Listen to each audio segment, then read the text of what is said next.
Je ne comprends pas pourquoi nous pouvons nous lever, une jeune femme peut se lever et se faire assassiner. Oh.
Bonsoir, bonsoir, bonsoir tout le monde.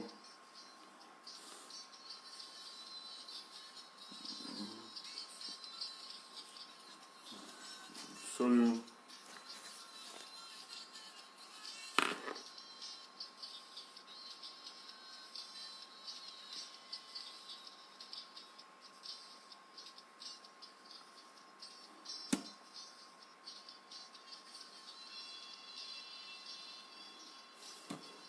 Ouais, je salue tout le monde. Depuis le Cameroun, là, je vous salue. Ceux qui sont connectés, vous vous reconnaîtrez.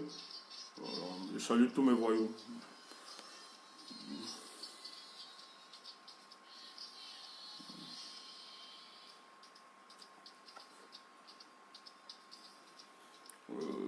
Est-ce que je fais... Moi, je n'arrive pas à lire les commentaires.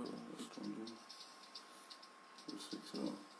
J'ai des soucis avec ma page la dernière fois, je ne sais même pas. Je ne sais pas si aujourd'hui ça continue toujours, mais je ne sais pas si j'ai des restrictions au niveau de ma page.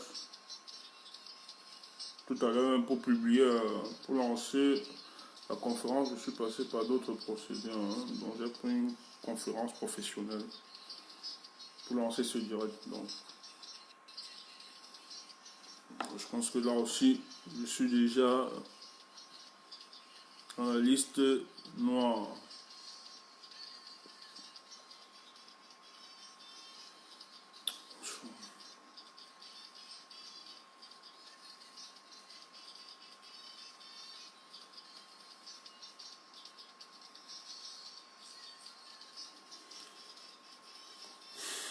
J'ai même peur de mettre la musique pour écouter. Moi j'ai peur. Là, l'histoire de Facebook là, je comprends pas. Donc, j'aime bien souvent mettre la musique en fonction de mes humeurs, exprimer ce qu'on pense.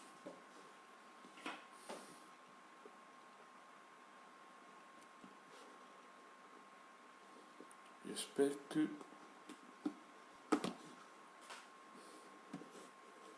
Vraiment, tout ce que je vais vous demander, ceux qui se connaissent vraiment d'être interactif avec moi, c'est-à-dire de m'aider vraiment s'il y a un souci, ou bien si c'est planqué, si ça saccade ma connexion, si mon direct commence à déranger, s'il y a des soucis, ça bug, euh, veuillez m'en informer, je vous en prie.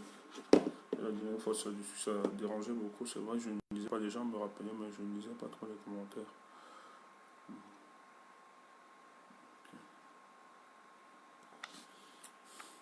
J'espère qu'on ne va pas être... Ah ouais, il est déjà... Waouh, le temps passe, hein. 22 heures déjà. Oh là là, ça court, hein. Ici, ben, au Cameroun, 21 heures. Rebonsoir tout le monde, hein.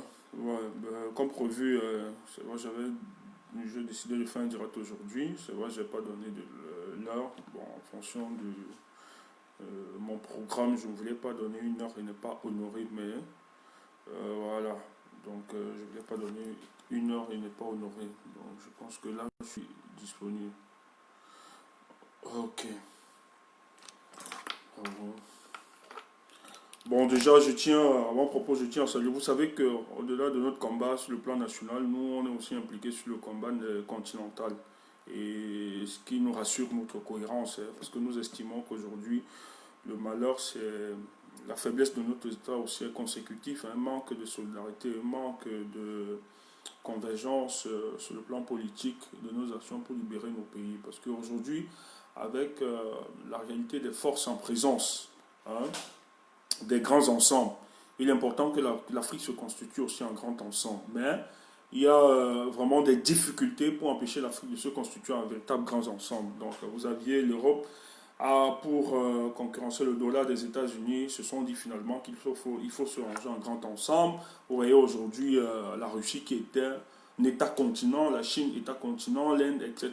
Donc les ensembles, c'est important pour vaincre. Parce que si nous allons de manière solitariste, en rang dispersé, pour affronter certaines de ces puissances-là, ça va être très compliqué pour nous. Donc pour cela, on ne saurait donc parler de notre politique sur le plan national sans toutefois évoquer la géopolitique des pays aux alentours. Surtout que la plupart de nos pays ont les mêmes causes, ce sont les mêmes causes et ça produit les mêmes effets. Donc, c'est les sempiternels problèmes de contestation des élections, la question des constitutions, de la longévité au pouvoir, la longévité au pouvoir, c'est la même chose. Donc, on ne saurait parler de nos pays sans toutefois penser à ceux d'ailleurs. Et l'un des pays aujourd'hui que je porte, c'est celle de la Côte d'Ivoire, dont vous aviez vu l'une des manifestations, son peuple est sorti pour dire non au troisième mandat de M. Ouattara, qui est une grosse mascarade, une escroquerie démocratique et politique à l'endroit du peuple ivoirien. Donc nous saluons la bravoure de ce peuple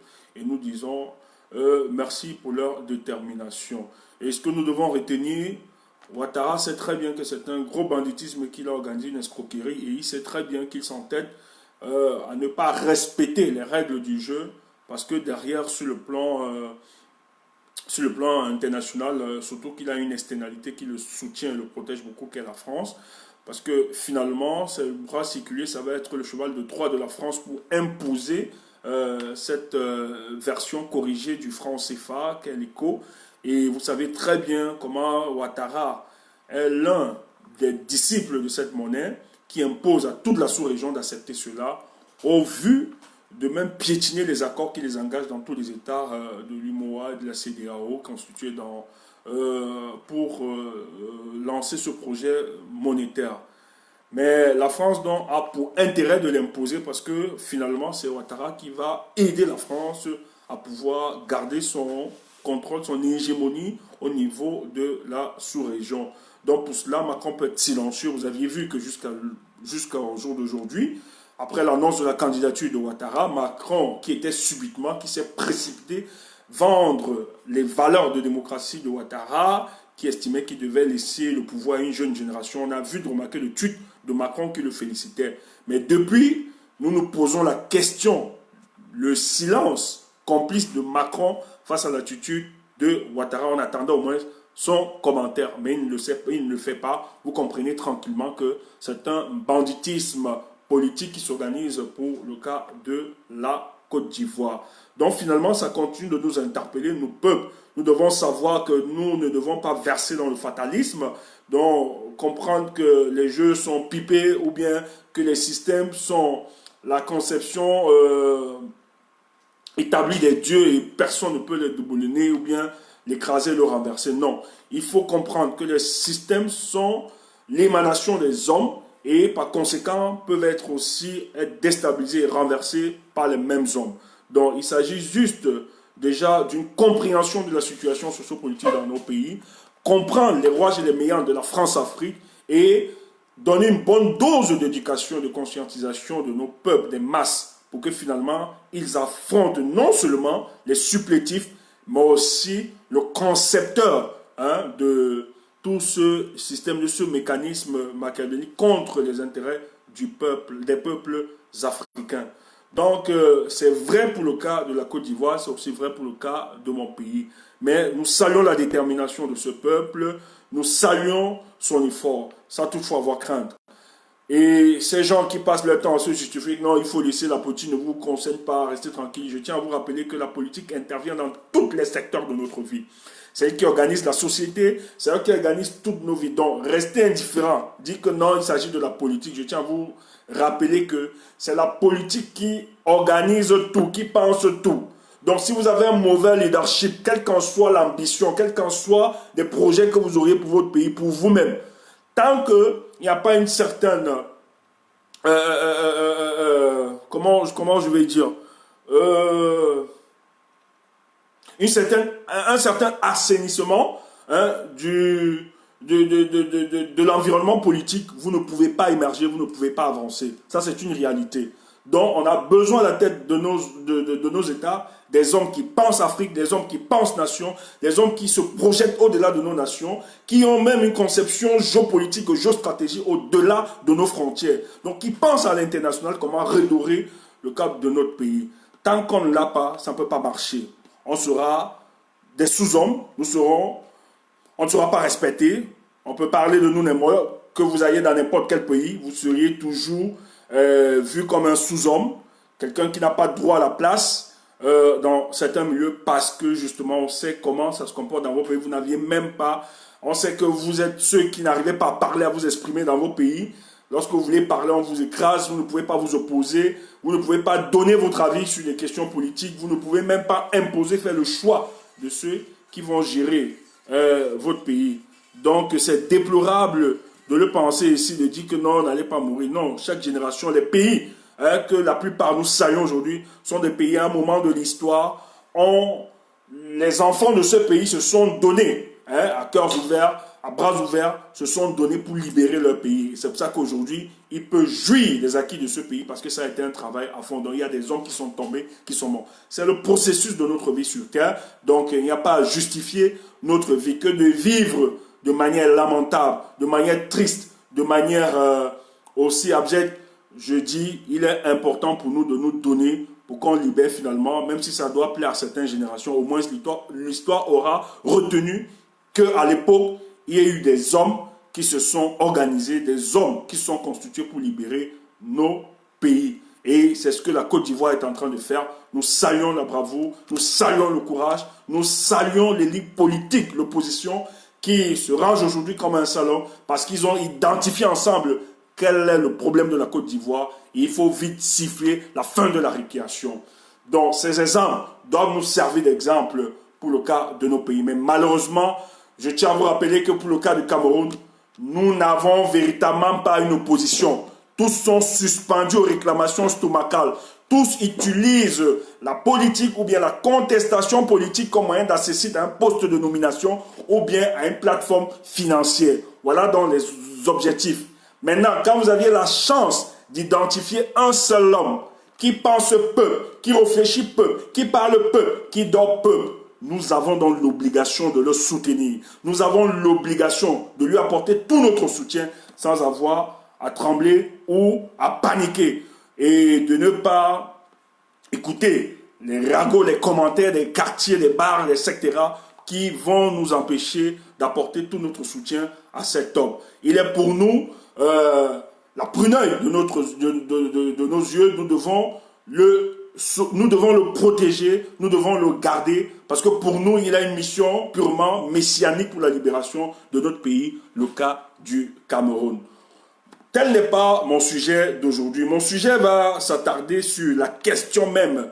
Il y a une des questions qui bouleverse la recrudescence de la violence dans le nord-ouest et le sud-ouest, qui bouleverse toute la communauté camerounaise, où des gens sont à couteau tiré, sur le plan langagier, c'est-à-dire sur le plan des expressions, où des gens, aujourd'hui, sont versés au premier degré de l'information qu'ils ont vue, et chacun en déduit des conclusions, et les gens, subitement, que nous croyons être aguerris, lucides, avisés par les comportements malsains de ce régime, sont tombés aussi dans ce gros piège.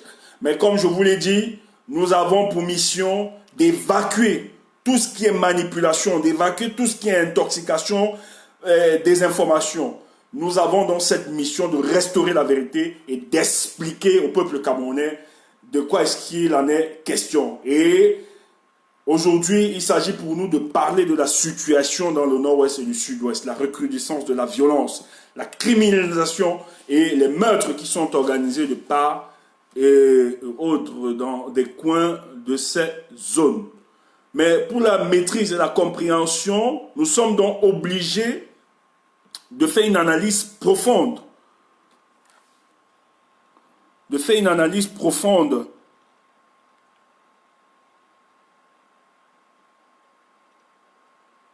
Excusez-moi.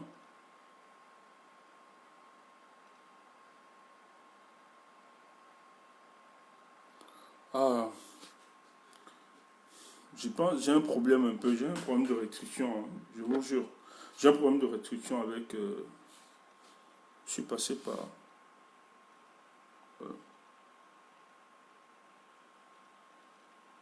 bien problème de restriction. Bon, c'est pas grave, on va faire avec. En fait, ma page, je ne sais pas si je vais faire sur mon profil. Est-ce que je vais faire... Non, est-ce que je vais faire sur mon profil? J'ai un problème de... Ah, c'est chaud, On a une guerre de... C'est une guerre de communication, et tout est possible. Dans cette guerre de communication, tout est possible, Mais on va faire avec les moyens de bord ce que nous avons, il n'y a pas de souci. Tout est possible. Ok, tout est possible. Ok, bon, on va continuer comme ça. Oui, donc, nous avons vu tous ensemble depuis quelques jours, on voit des crimes odieux que nous ne saurions des crimes odieux que nous ne saurions apprécier, nous ne pourrons encourager, qui lamentablement nous affaiblit et nous suscite beaucoup de questionnements. Je tiens à m'incliner devant les décès de tous celles et ceux qui décèdent face à cette guerre dans le nord-ouest et le sud-ouest. Parce que je tiens à rappeler que ce sont des âmes qui n'ont pas demandé à mourir, qui voulaient vivre. Mais une situation critique qui ont obligé aujourd'hui à la disparition de ces êtres. Parce que lorsqu'un humain tombe, c'est l'humanité qui se meurt. Donc il faut toujours être compatissant par rapport à ça. Et quand on a dit, je n'aimerais pas qu'on tombe aussi dans une banalisation de la mort. C'est-à-dire, les gens veulent nous faire croire que la mort, ça devient normal au Cameroun, surtout dans les zones du nord-ouest et du sud-ouest, pour atteindre certaines finalités. Mais il est pour nous question aujourd'hui de démontrer, et chacun va prendre sa conclusion, que je suis encore plus déterminé, convaincu, que les crimes odieux organisés, parce que c'est une organisation tellement scientifique dans cette région, pour moi, j'ai des doutes qu'elle résulte des Ambazoniens. Même si je ne suis pas d'accord de la démarche méthodologique et idéologique de l'Ambazonie, parce que j'estime que ce n'est pas ce pourquoi nous travaillons pour la sécession de notre pays. Mais nous travaillons pour restaurer l'unité de notre pays. Mais alors, je ne vais pas balayer les revendications primaires ou bien les revendications légitimes que porte ce peuple. Ces revendications sont telles que, depuis qu'ils ont été mis en accord avec les francophones n'ont jamais respecté le deal qu'ils avaient conclu ensemble. Ils ont été nagués dans ce deal-là pour former la République du Cameroun. Et ils se sentent marginalisés. Ils se sentent écartés dans la sphère du pouvoir. Et le plus grave, c'est que vous avez l'une des richesses qui compte dans le PIB du Cameroun, au moins à 58%, qui est le pétrole qui sort de cette zone-là. On puise ce pétrole en complicité avec la France, sans toutefois mettre au centre de cette exploitation les peuples des zones du nord-ouest et du sud-ouest, qui est pour nous une insulte face à ce peuple-là. Donc, il pose un véritable problème. Au départ, c'est un problème de mal-gouvernance par ceux qui nous gèrent, dont la personne de Paul Biya et son régime. Voilà pourquoi ils sont sortis en disant que c'était trop, qu'ils étaient stigmatisés, ils n'étaient pas compris, ils n'étaient pas acceptés dans cette société où ils ont décidé d'aliéner leur liberté. Ils ont décidé d'aliéner une partie de leur souveraineté pour donner aux francophones, pour qu'on organise notre société. Mais après ce deal, ils n'ont jamais été mis au centre des décisions, ils n'ont jamais été écoutés, même lorsqu'ils sont pris, ils sont mis dans des postes de décision. En réalité, ce sont des postes qui sont vidés de toute substance. Quand on prend la primature, vous avez John Gouté, vous savez bien que John Gouté reçoit ses ordres depuis la présidence. C'est pas lui qui assure, celui qui nomme les directeurs et les ministres s'appelle Ngongo. Et vous savez que même dans ce ministère, vous avez un secrétaire à la primature qui est un Fouda, qui lui décide de toutes des orientations dans cette primature. Donc, je pense que c'est des choses qui fâchent et qui continuent à fâcher ce peuple-là. Mais aujourd'hui, on assiste véritablement à une recrudescence de la violence. Mais d'où part ces recrudescences de la violence alors qu'il y a des appels de par le monde et même sur le plan national où des gens estiment qu'il faudrait mettre sur la table de discussion tous les belligérants pour qu'on puisse trouver une solution pacifique face à la crise dans le nord-ouest et le sud-ouest. Depuis 3 ans, on a bavardé, on a crié, on a fait des propositions de part ou d'autre pour trouver une solution. Surtout que lorsqu'il y a un problème, il y a toujours solution. Ça, c'est une certitude mathématique. Mais pourquoi refuser de prendre la solution qui est en face à nous et laisser perdurer cette guerre et laisser que les civils soient tués, que les gens soient massacrés et on n'en dit rien. C'est de ça donc qu'il faut reposer. Mais c'est de ça qu'il faut parler aujourd'hui et en discuter. Ce qu'il faut faire comprendre aux Camerounais, c'est que la crise anglophone est une crise qui non seulement est une crise qui est aujourd'hui envahie par un discours sécessionniste. Mais je tiens à vous rappeler que les sécessionnistes jusqu'aujourd'hui, non pas jusqu'aujourd'hui, peut-être quelques mois avant, étaient minoritaires. La majorité des anglophones estimaient qu'il fallait dégager à la tête du Cameroun M. Paul Biya. Parce qu'ils estiment qu'il est le problème, il ne peut pas être la solution face à la crise anglophone. M. Biya n'a jamais voulu écouter cela parce qu'on le sait très bien. Si le régime de M. Biya partait, je vous assure que nous aurions résolu à 90% la crise anglophone. Et ils le savent très bien. Et au départ donc, de ces revendications des anglophones, ils estimaient que après 38 ans, avec des promesses fallacieuses, rien n'a été tenu. Il est donc important de constater l'incapacité de ce gouvernement à gérer les Camerounais. Et les anglophones ont vite posé cette question et de dire que c'est le départ de Paul Biya qui les intéressait. Mais qu'est-ce que Paul Biya fait? Parce qu'il est dans une optique de se fossiliser au pouvoir. Il a donc opposé aux réclamations, revendications légitimes des peuples anglophones la brutalité, la violence et la répression. Oui, il a tué plusieurs.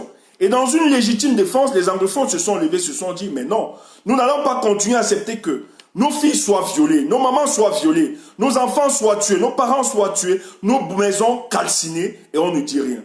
Dans cette légitime défense, ils ont décidé d'utiliser les outils, les moyens aussi rudimentaires pour s'opposer à la barbarie, à la violence que subissaient ces peuples, Et dans cette opposition, ça a entraîné beaucoup de dérives et de ravages que nous avions vus aujourd'hui. Mais ils sont toujours restés dans une posture de sauvegarde de leur patrimoine. Parce qu'ils estiment que le déploiement de l'armée camerounaise ne respecte pas au principe fondamental qu'est la protection des peuples contre une agression intérieure ou bien extérieure. Et pour le cas présent, c'est que ceux-ci, dans une revendication légitime, ont osé dire à M. Paul Biya qu'après 38 ans, nous ne pouvons plus continuer avec ce gouvernement. Soit tu pars et tu laisses que les choses se décident pour le cas du Cameroun. Mais vous savez très bien que Paul Biya n'aimerait jamais entendre dire qu'on puisse se prononcer sur la question de sa gouvernance. Et il est prêt donc à réduire tous les Camerounais au silence pour leur empêcher de s'exprimer, de parler, de remettre en question le modèle de gouvernance qu'il nous oppose. Et les anglophones donc ont décidé de défendre leur patrimoine. On les a opposé les armes, on les a opposé la violence. Dans une légitime défense, ils ont porté eux aussi des armes aussi rudimentaires que soi pour s'opposer à la barbarie, à la violence et à la répression qu'on les opposait. Voilà donc ce qui a enclenché ce cercle infernal de guerre que nous aujourd'hui nous sommes désolés et nous n'accepterons pas que ce soit ainsi. Mais vous avez décidé de finir, de réduire ce peuple au silence via les armes. Mais ce peuple ont décidé de ne pas rester silencieux, qu'ils vont défendre leur patrimoine jusqu'à la dernière goutte. Et tous les experts en question militaire, que ce soit dans le monde politique, diplomatique, tous nous l'ont dit, vous ne pouvez pas vous ne pouvez pas gagner ce peuple face à ces réclamations légitimes. Que la seule solution, c'est d'ouvrir les voies de dialogue. Et quand on parle de voie de dialogue, ce n'est pas une imposition de manière unilatérale du dialogue à ce peuple. Il y a des préalables, il y a des contours à respecter. Ce n'est pas une discussion imposée à ce peuple de manière unilatérale par M. Paul Biya, qui décide de l'ordre du jour, qui décide des résolutions qui vont être appliquées, qui décide du contenu.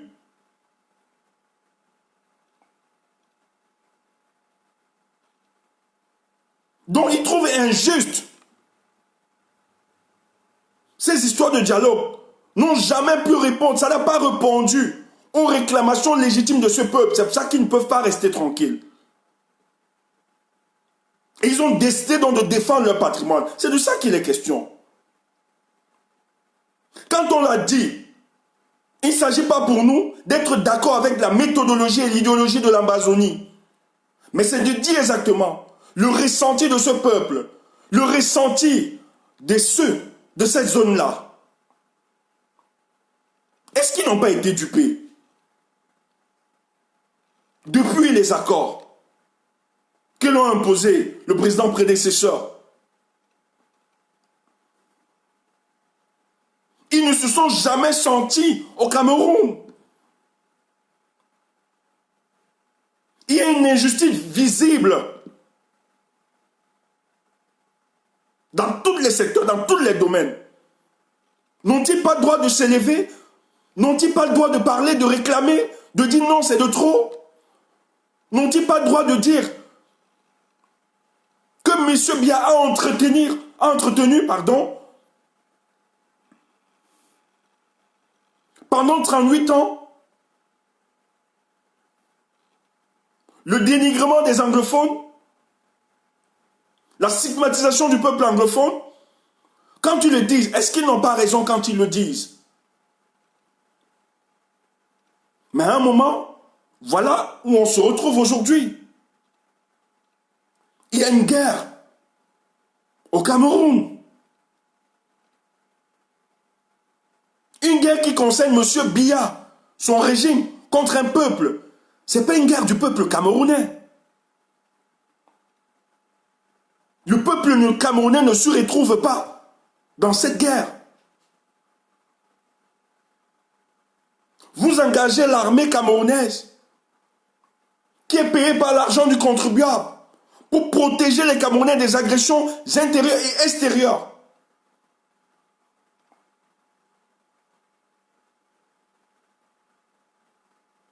Mais cette armée aujourd'hui a personnifié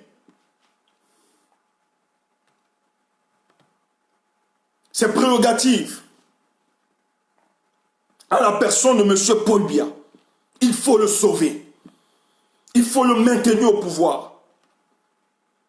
Quelles qu'en soient les dissidences.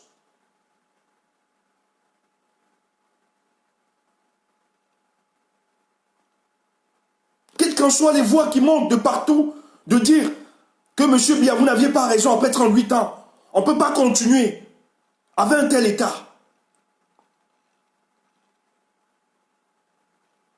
Rien n'est fait. Tout avance.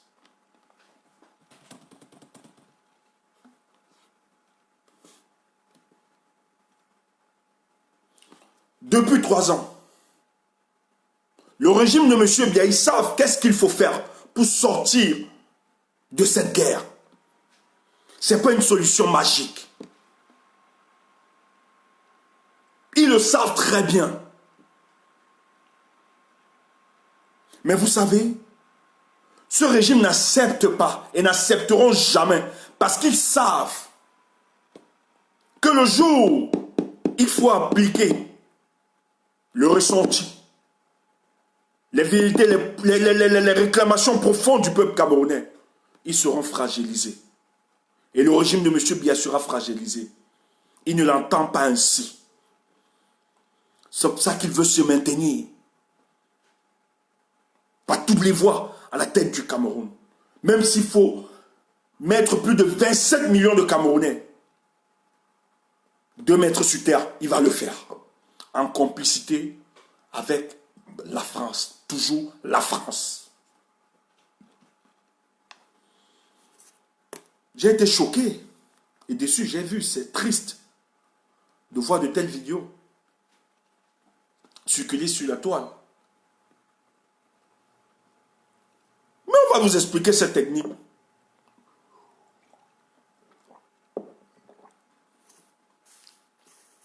Mais avant d'expliquer, il faut qu'on présente la situation de cette guerre. Comme j'ai d'ailleurs commencé à vous expliquer les revendications légitimes et primaires de ce peuple. Ils n'ont pas écouté cette revendication. La guerre a continué, et continue d'ailleurs. En 2018, sur le plan international, la guerre du Nord-Ouest et du Sud-Ouest devient un problème. La diplomatie internationale portée par certains pays estime que c'est injuste. Après 2 ans, parce que c'est en 2016, je pense bien, que commencent ces revendications. La communauté internationale estime que, après 2 ans, une guerre, couverte bien sûr, une guerre vraiment très fermée aux enclos, où les médias n'en parlent pas trop, etc., il n'y a aucune avancée. Vous aviez plus de 500 personnes déplacées. La plupart sont logées au Nigeria. Vous aviez plus de... Bon, selon les chiffres officiels, il dit plus de 3000 morts. Mais d'autres estiment même plus de 12 000 morts. Rien n'est fait. La diplomatie internationale, donc, se saisit de ce dossier. La diplomatie estime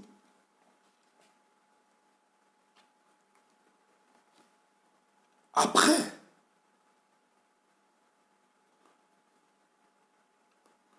diplomatie estime que après plusieurs années, plusieurs mois et plusieurs années, rien n'a été fait au niveau du Cameroun. Aucune avancée. Vous avez donc des pays qui décident de se désolidariser, de ne plus rester silencieux. Vous avez le cas des États-Unis qui demandent directement à la présidence du Cameroun d'ouvrir un véritable dialogue. Vous avez l'Union européenne, même si on n'est pas d'accord avec la démarche de ces externalités. Mais ici, il faut faire une description objective de ce qui se passe.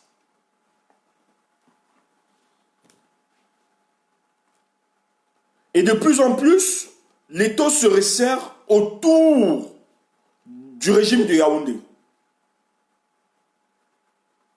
Pourquoi? Parce que de plus en plus,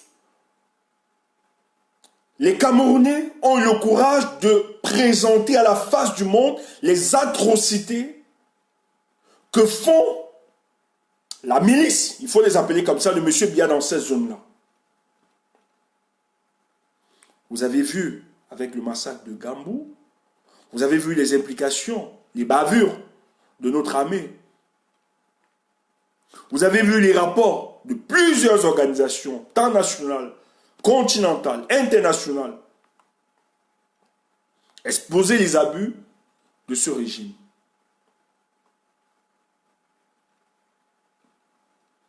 Et la pression est allée telle que la plupart des pays à l'international ont demandé au Cameroun pour continuer leur coopération avec l'État du Cameroun.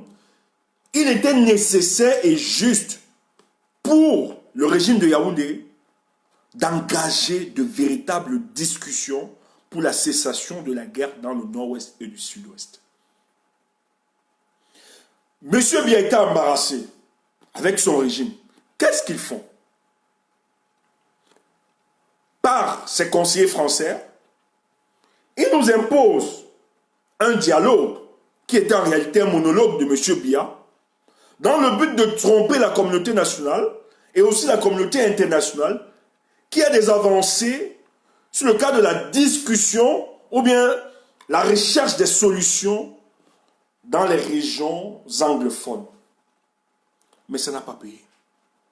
Ça n'a pas marché. Et la preuve en est que la recrudescence de la violence dans ces zones est la preuve palpable que rien n'a changé. Après le soi-disant dialogue de M. Paul Biya, rien n'avance, mais tout au contraire, c'est regain de violence chaque jour dans ces zones. Vous aviez même sur le plan national, la plupart, même les bandits, soi-disant de l'opposition politicienne, certains même disent à un moment, ils sont embarrassés parce que c'est la voix du peuple. Le peuple estime qu'il faut cesser avec ces guerres. Ce n'est pas une guerre qui concerne le peuple camerounais. Vous avez donc certains bandits politiques qui estiment, même s'ils marchent là-bas, qui disent non, il faut trouver la solution sur la crise. On ne peut pas continuer avec ces crises-là. Le régime est embarrassé. Vous avez l'un des partis politiques, l'un des opposants, véritable opposant à ce régime, qui lui, dans toutes ses revendications, architecture ses revendications par la cessation de la guerre dans le Bouzo.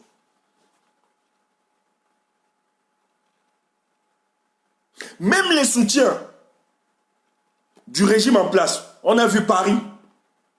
Après les massacres de Gambou, Macron s'est exprimé, il disait que c'est inacceptable les meurtres et les tueries qui se font dans les zones anglophones. Même Paris qui soutient Paul Biya et qui disait qu'il va l'appeler. Vous avez les organisations de droits de l'homme dans le monde qui se sont insurgées face à ces crises-là.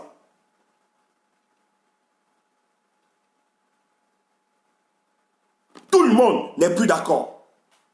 La diaspora a pu ramener tout le regard du monde entier sur la situation socio-politique au Cameroun. Et en premier, la question anglophone. Le monde a vu.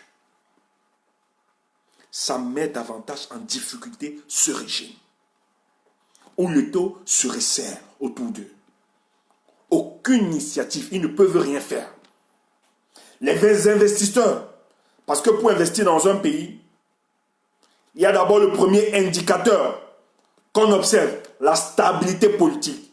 Et tous les investisseurs qui veulent sérieux, qui veulent investir au Cameroun, lorsqu'ils regardent le climat des affaires, est-ce que la stabilité politique est garantie au Cameroun? Ils s'en rendent compte que non. Il y a du recul. On ne peut pas investir dans ce pays.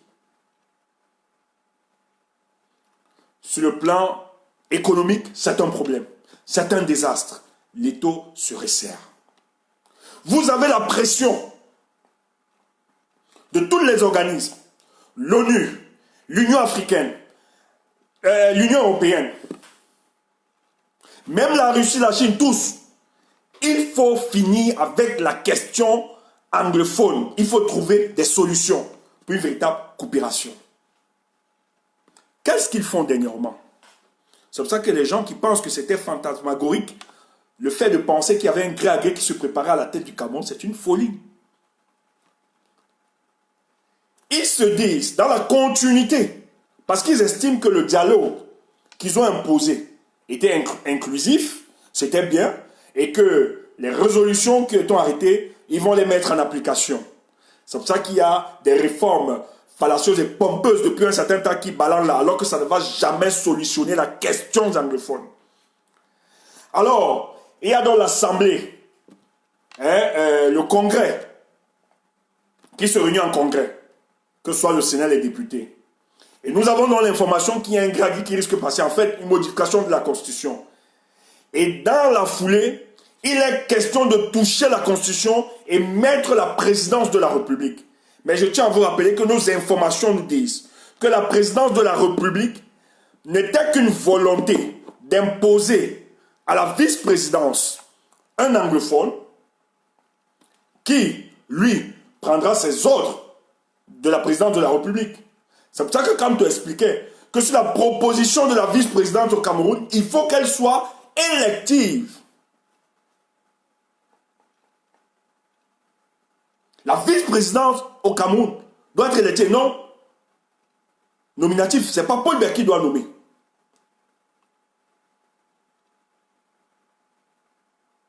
Or, pourquoi faire passer l'objectif premier?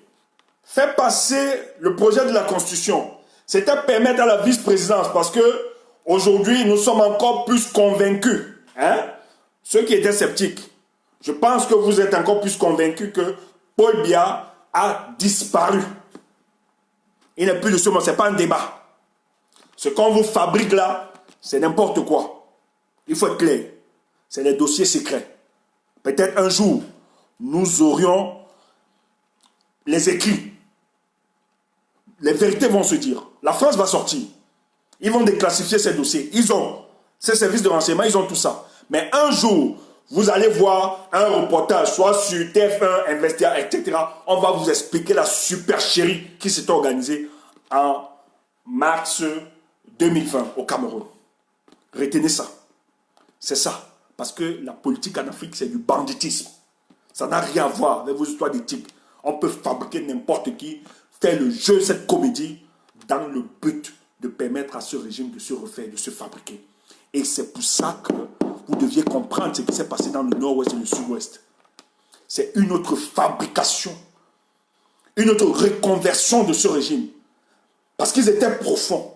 Donc il faut ressusciter d'une autre manière. Et nous allons vous expliquer ça. Dans la foulée, donc, il faut passer la vice-présidence pour permettre à ce vice-président qu'il lui est vidé de toute sa substance, parce qu'il doit toujours aller à Etoudi et écouter les orientations politiques. Mais en réalité, la vice-présidente, c'est pour narguer la communauté internationale. Qu'au vu du dialogue que nous avions fait, nous avons donc décidé d'écouter les réclamations de nos frères anglophones. Aujourd'hui, le Cameroun sera non seulement, ce sera une présidence, mais aussi avec la vice-présidence qui sera du ressort des anglophones. Mais heureusement que nous nous sommes mobilisés. Nous avons balayé, nous avons démontré ce qui se présentait. Et le leader charismatique que vous soutenez la plupart, qui est Maurice Kamto, a menacé que si ce régime, ces architectes du gré à gré s'aventuraient, il va faire descendre le peuple dans la rue.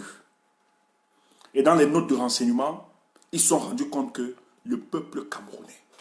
C'est pour ça que quand les gens parlent du peuple Cameroun, qui sont morts, voyant ce qui se passe en Côte d'Ivoire, ce n'est pas la même chose.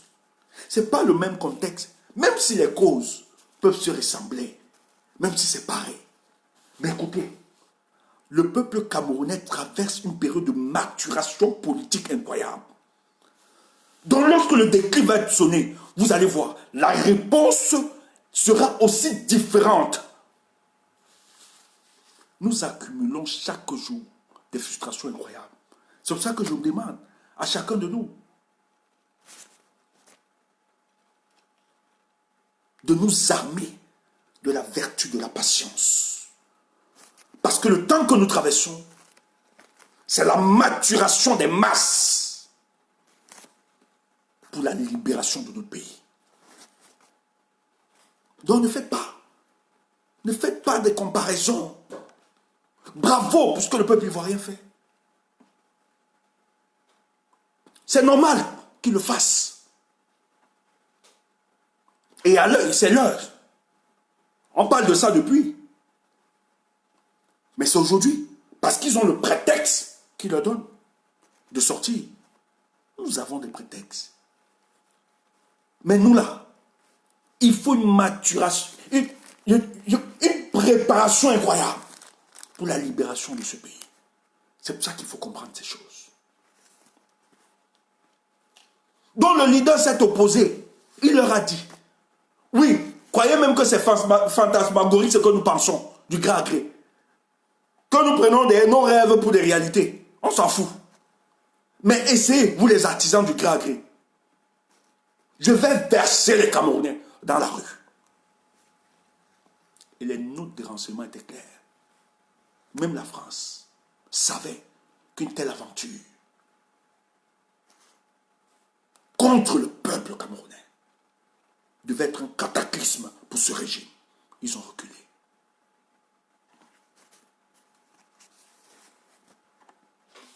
Ils ont reculé. Mais ça ne va pas. La pression est grandissante chaque jour. Tout au rouge au Cameroun. Peut-être même c'est les fonds souverains qu'on utilise déjà. Ou bien la France continue à sauver les gars. C'est pour ça qu'entre-temps, il y a des contreparties. Il faut la version revue et corrigée du franc CFA. Et c'est ce régime qui va imposer ça à la sous-région. Voilà le deal. Qui continue. Parce que la France sait très bien, dans ce moment de fragilité visible de ce régime, ils ont besoin d'un soutien international. Et la France, qui perdait son influence dans la sous-région, estime que c'est le moment propice d'utiliser ces rentemplements politiques pour maintenir leur hégémonie dans l'espace. Donc Macron, quand il tient son discours que oui, je verrai, il faut être beaucoup bien un imbécile politique. Pourquoi à ce que Macron dit? Macron n'est que là en fonction des intérêts de l'État français. Même si c'est que ce que vous faites, ce que vous dites est vrai, il ne va jamais entrer en des études contre la politique france-africaine qui est pensée depuis la nuit des temps.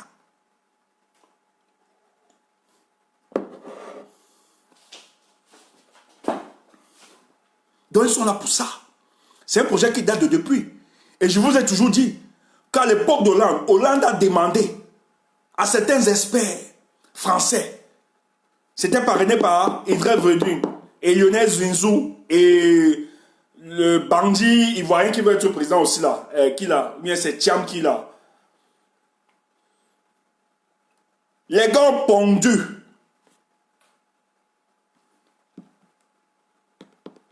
un rapport où ils estiment que le sentiment anti-français en Afrique centrale est de taille. Après ce qui s'est passé en Côte d'Ivoire, en Libye, qu'il faut repenser vite fait. Et les gars disaient, dans le rapport de Bref et Dream, vous pouvez taper sur Google, vous allez lire ça sur Google, c'est là en ligne. Il dit très bien que même s'il faut changer l'appellation du franc CFA, qui a une connotation colonialiste encore dans certaines mentalités, et étendre l'influence du franc CFA dans les zones anglophones. C'est pour ça que la présidence de George Weah au Libéria n'est que de la complicité de la France. George Weah, footballeur que nous admirons, qu'on aimait, mais en politique, on sait le banditisme qui est organisé. Tu as perdu plusieurs fois, mais il a fallu que tu ailles te soumettre. Et les gars t'ont soutenu pour que tu sois président.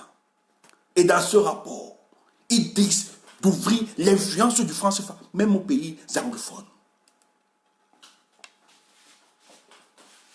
C'est pour ça que les gens sont très d'accord. Hein? Si le crime ne vont jamais se prononcer. Ils ne vont jamais se prononcer. Les deux pays qui souffrent, qui s'opposent farouchement, parce que c'est un pays, des pays anglophones, vous avez le Ghana et le Nigeria. Parce qu'ils ont une construction historique du panafricanisme. Et ils ne peuvent pas tuer leur dignité de cette manière. Mais Paul Biya va devoir aider la France, son régime, pour que cette influence soit restaurée. Mais dans ce deal, qu'est-ce qu'il faut faire? Il faut maintenir Paul Biya en utilisant les voies diplomatiques, politiques et militaires.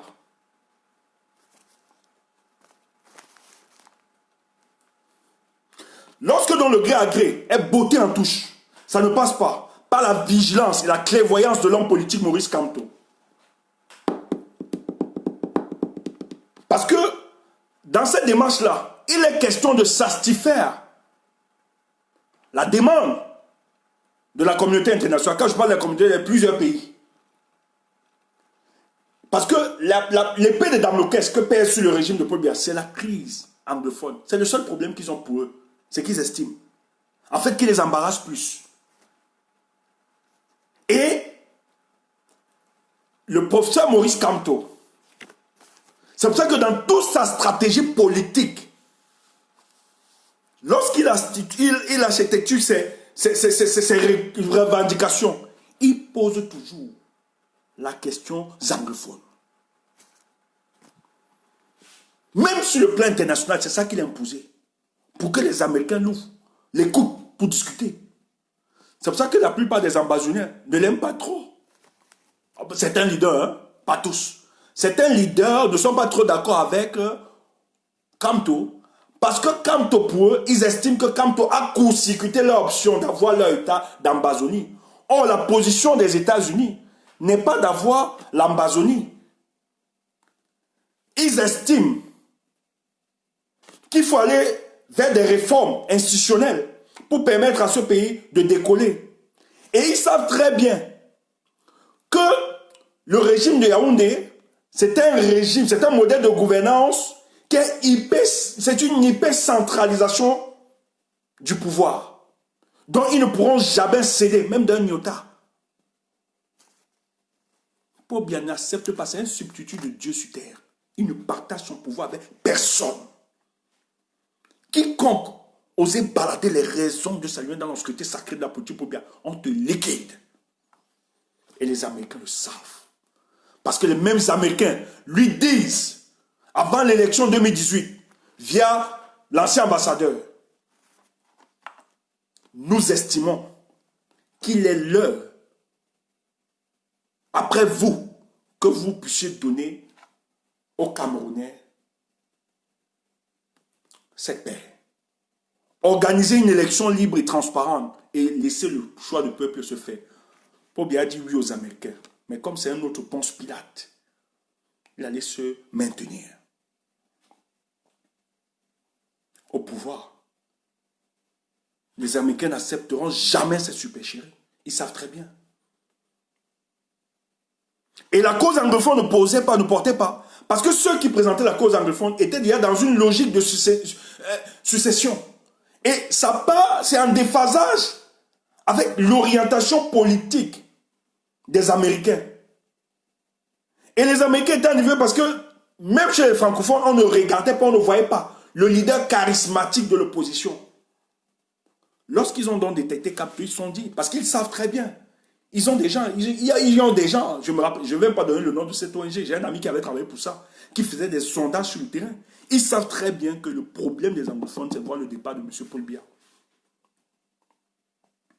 Ils savent que si le leadership là tombe, qu'il y a l'émergence d'un nouveau leadership au Cameroun, on a solutionné à 90% la crise anglophone. C'est pour ça que l'option des Américains, c'est qu'il faut l'émergence d'un nouveau leadership au Cameroun.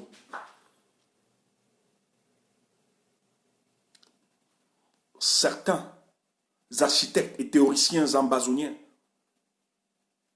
n'ont pas aimé. Or, Camto, après 2018, a donc permis de mettre, non seulement sur le plan national, mais à la dimension internationale, la cause anglophone, où la plupart des francophones se sont dit, il est juste important de se solidariser à cette cause-là pour libérer le peuple camerounais. Et ça, Paul Biya l'entend mal, parce que c'est l'épée de Damoclès qui embarrasse Paul Biya. Tous les malheurs de ce régime aujourd'hui, c'est sur la crise anglophone. Vous avez vu les massacres de Gambou, où la communication gouvernementale était telle qu'ils ont nié les faits. Mais après, étant acculés, n'ayant pas des arguments juridiques, politiques, médiatiques envers eux, avec eux, ils étaient obligés d'accepter, de reconnaître, chercher maintenant des boucs émissaires dans l'armée en disant que voici les responsables. Parce qu'il y a une pression. Vous avez les Reporters sans frontières qui ont déposé le 10, je crois ce lundi, aux experts onusiens on doit ouvrir une enquête internationale sur la mort de Ouazizi au Cameroun. Toujours la question anglophone. Tous les organismes, les rapports sont tels que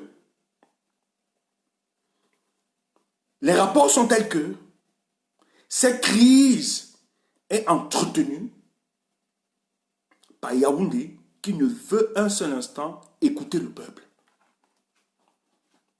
Donc ils sont en difficulté. Alors qu'est-ce qu'ils font dans cette difficulté-là? Parce que les taux se resserrent autour d'eux.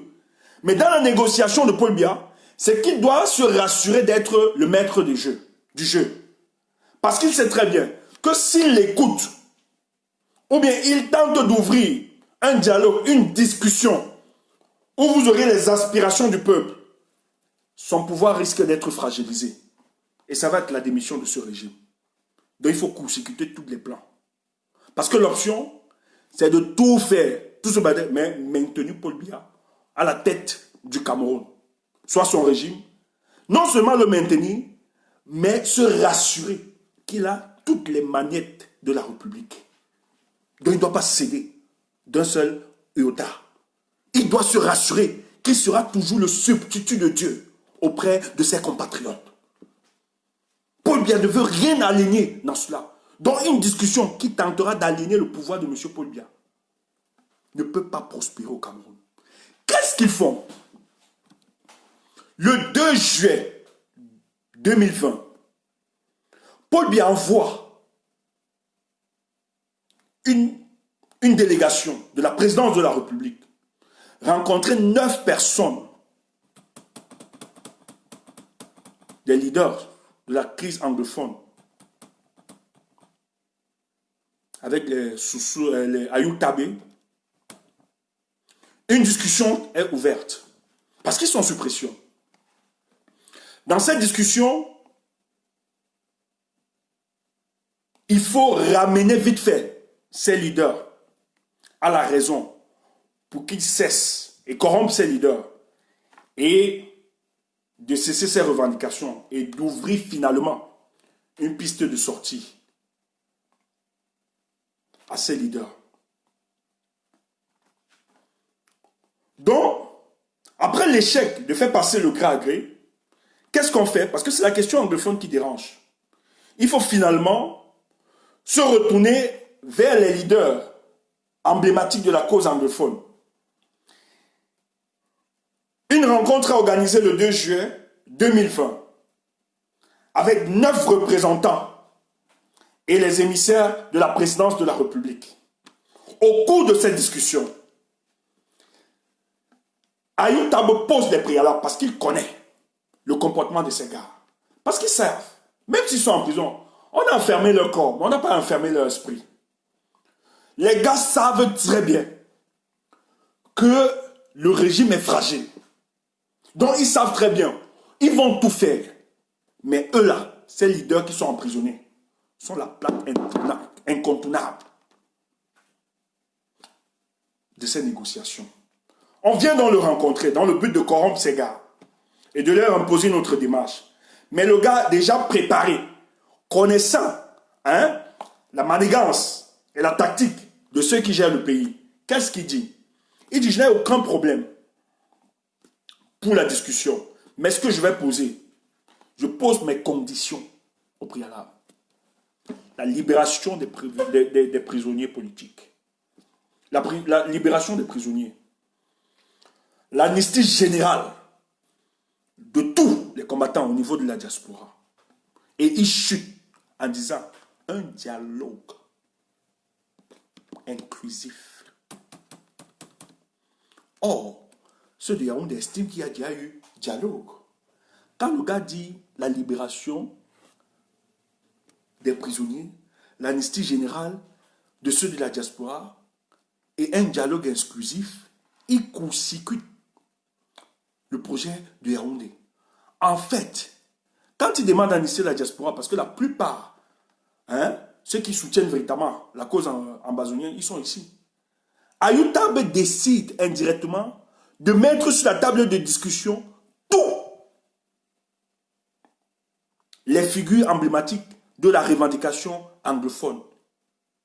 Et d'ouvrir un dialogue, que c'est à partir de là inclusif que les discussions vont se faire. Donc ils ne discutent pas nuitamment avec ce régime. Et quand il dit un dialogue inclusif, ça veut dire que ça doit bénéficier de l'apport de toutes les composantes sociologiques au Cameroun. On doit retrouver tout le monde. Que tu aimes le MSC, tu n'aimes pas le MSC. Ayou Tabo dit qu'ils doivent être là à la discussion.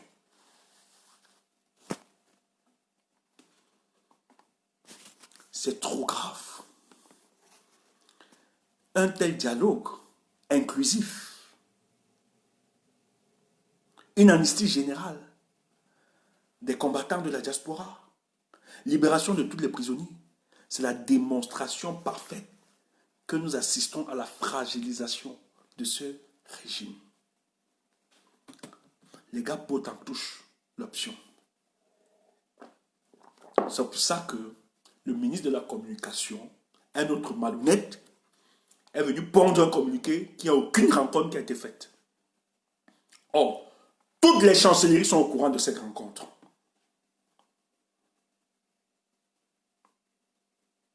Ça n'a pas marché.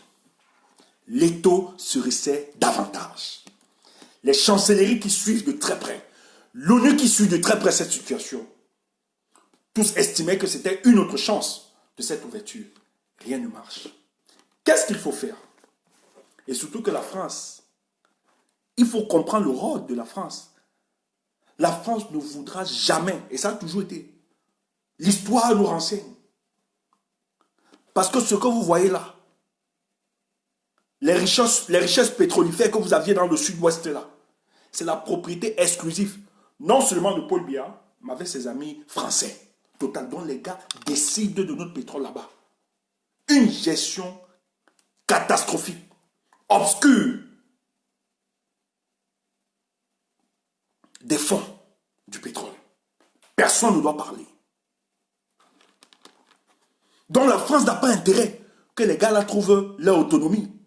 Ou bien, elle décentralise, non, pas de décentralisation, le fédéralisme. Parce qu'ils auront la pleine responsabilité de gestion de ces ressources-là. Et ils enverront juste un pourcentage à l'État fédéré. Donc c'est pour ça qu'il ne faut pas accepter cette option. Maintenant, les gars dont sont encerclés, les taux se resserrent. De plus en plus, il y a une menace. Et je tiens à vous rappeler que le 15 septembre, la 75e section ordinaire de l'ONU s'ouvre le 15 septembre. À la table de discussion, vous avez le cas du Cameroun sur la crise anglophone. C'est pour ça que les Reporters sans frontières ont déposé déjà, depuis le 10 août, ils ont déposé qu'ils veulent une enquête internationale sur la question de la mort de Ouazizi. Et ça va être débattu le 15 septembre, la question des anglophones. Parce qu'il y a une pression, il y a une diplomatie qui est très avancée. Parce que la plupart estiment que c'est de trop. On a donné tout le temps, toutes les chances à M. Biya et son régime de stopper ces guerres. Mais ça continue. Alors quelle est donc l'option? La seule, allez écouter toutes les déclarations du gouvernement, soit le représentant du Cameroun à l'ONU. La présentation des ambazoniens, ils sont présentés comme des bandits, des terroristes qui sèment désolation au sein de la population. Et ils disent que l'État, dans son rôle régalien, a pour mission de protéger les vies de ses citoyens et de mettre en incapacité de nuisance tous les fauteurs de troubles. Voilà le discours. On a toujours présenté les ambazoniens comme étant des terroristes. Allez écouter toute la communication gouvernementale. Terroristes, terroristes, terroristes, terroristes. Maintenant, voilà l'ONU qui s'assoit le 15 septembre. Le débat va s'ouvrir sur le cas du Cameroun. Qu'est-ce qu'il faut faire? Puisque les taux s'est resserré. Il faut donc basculer la tendance, changer l'opinion nationale et internationale en présentant les ambazoniens comme étant des terroristes qui sèment le désordre. Je tiens à vous rappeler que les théoriciens de l'Ambazonie, non seulement sont dans une démarche de recherche, soit de leur État. Et dans cette démarche-là, ils savent très bien qu'ils ont besoin d'une diplomatie efficace et efficiente pour atteindre leur objectif. Et pour cela, il ne faudrait jamais, jamais, jamais s'encombrer de certaines insalubrités meurtrières. Donc, ce serait quand même une maladresse que ceux qui estiment vouloir réclamer un État de l'Amazonie et qui estiment porter les armes pour protéger les vies de leur population soient encore les mêmes à vouloir tuer les leurs. C'est quand même une incohérence de leur part. Et dans toute logique insurrectionnelle, dans tous les États, lorsqu'il y a une insurrection populaire, il y a toujours le travail de la contre-insurrection. C'est toujours un travail porté par les services secrets. C'est eux qui l'organisent. Donc on manipule les civils tranquillement pour atteindre certains objectifs. Et curieusement, quand j'ai vu hier dans la toile, j'ai compris que le régime de Yaoundé a réussi, jusqu'à aujourd'hui, à atteindre leur objectif.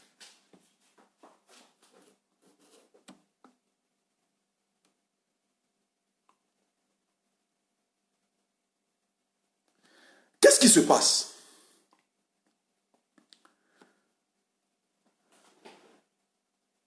Qu'est-ce que le régime fait? Parce que jusqu'à aujourd'hui, la multitude des Camerounais Non, c'est indigne. Il y a une indignation.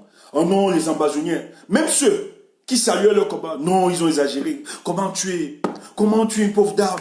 Et on prend expressement les femmes. Allez voir le choix, hein. Les meurtres, les crimes qui ont touché notre émoi. C'est les crimes de cette femme. Ah, parce qu'on sait très bien, quand on touche la gente féminine, c'est différent. Non, on ne peut pas faire ça à une femme. Non, les ambazoniens sont allés loin. Non, les ambazoniens, qu'est-ce qu'ils font? Même les gens qui étaient sympathiques à la cause des anglophones, le langage a changé à la vue de cette vidéo. Non, c'est qu'ils ont fait, non, on n'est pas d'accord, ils sont allés très loin. C'est pas comme ça. C'est pas comme ça. C'est trop, c'est exagéré. Mais mes chers frères, je prends juste la dernière vidéo, la dame qui a été tuée hier, soit avant-hier, avec le truc, que je m'incline d'ailleurs. L'information tombe hier matin. On montre les photos. Il n'y a aucun commentaire. Regardez la chronologie. Hein. Il n'y a pas de commentaire. Vite fait dans les commentaires, il y a une version qui tombe. C'est une femme qui a coupé le sexe de son mari, a été rattrapée par ses beaux-frères et on l'a tuée. Une autre version sort après. Elle était envoyée, elle espionnait pour le compte de l'armée camerounaise. C'est pour ça que les ambazoniens ont tué. Ça fait débat sur la toile. D'autres estiment que non, parce que ça faisait débat. Il y avait une version qui estimait que c'est une femme qui a coupé le sexe de son mari, elle voulait se venger, ça n'a rien à voir. Après une autre version, son nom, elle était infiltrée. Mais jusqu'à là, les gens sont dubitatifs, les gens n'arrivent pas à comprendre qu'est-ce qui se passe exactement. Les mêmes services de renseignement, on laisse exprès sortir une vidéo où cette femme s'exprime. Elle ne parle pas trop, hein. Elle va parler avec les gars, elle s'exprime. Et ce qu'on vous laisse comprendre, et on vous laisse entendre, c'est que oui, elle a côtoyé les gars là.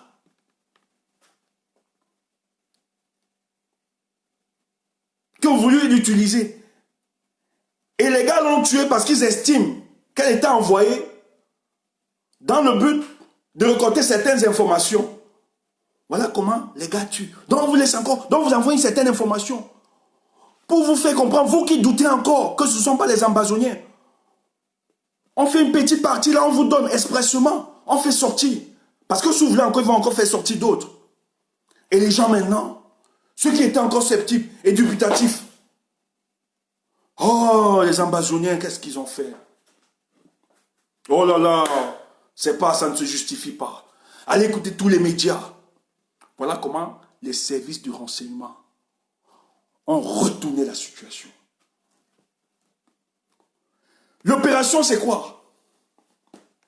C'est mettre en minorité les ambazoniens. Écarter tous ceux qui avaient de la sympathie autour des ambazoniens. Mais vous avez une spécialiste des droits de l'homme, l'italienne là. Allez-y, elle est entrée en contact avec certains leaders ambazoniens. Les gars leur disent, nous, on ne se reconnaît pas, c'est pas nous. On ne se reconnaît pas dans cette histoire. Et vous savez très bien que dans la logique contre-insurrectionnelle, à Tangandi, au moins 25 groupes dans le nord-ouest et le sud-ouest qui opèrent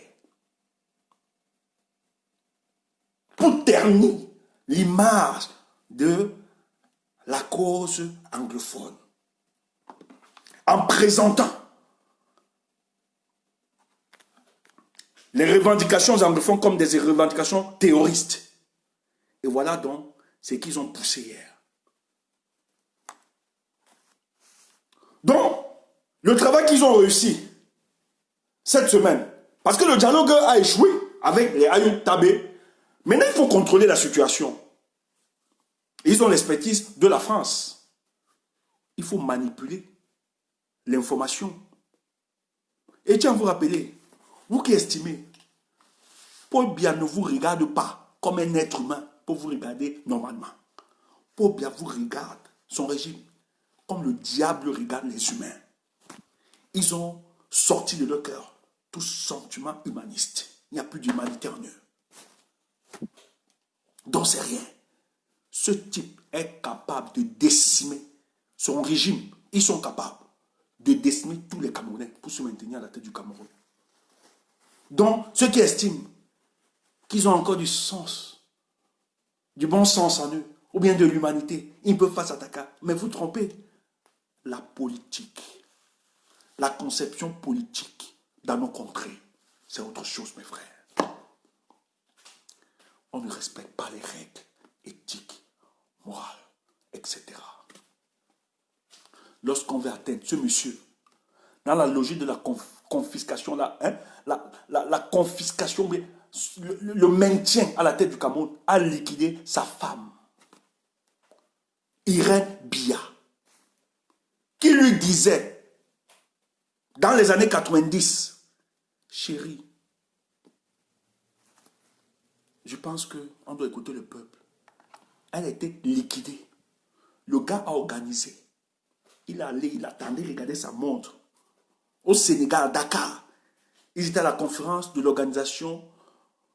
C'était à l'époque, c'était pas l'UA, c'était Organisation de l'Union africaine. Il était dans la salle. Il regardait l'heure, si les gars avaient déjà exécuté. Son aide de camp vient le souffler à l'oreille. Boss, le travail est fini. Il se lève.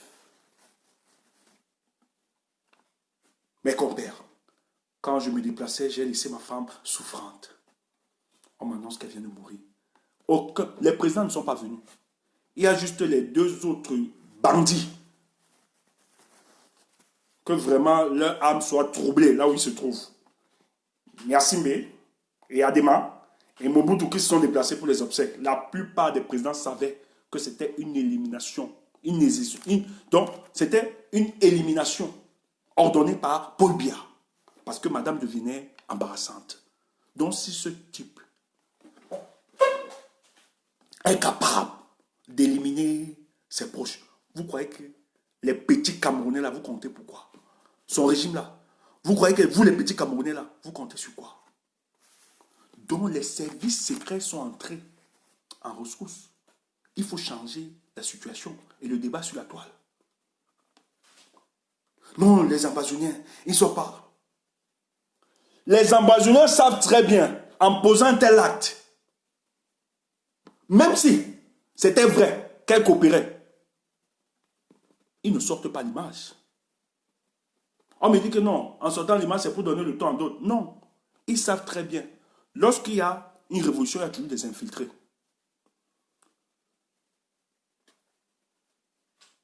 Vous n'avez pas besoin de dissuader. Le but pour vous, c'est mettre les soupapes de sécurité. Quand vous les retenez, comment vous les neutralisez? Mais en cet instant, est-ce que les ambazoniens avaient intérêt à mettre une telle vidéo sur la place publique? Parce que ça joue en leur défaveur. Donc vous devez comprendre qu'il y a une haute manipulation, une organisation scientifique de ce crime.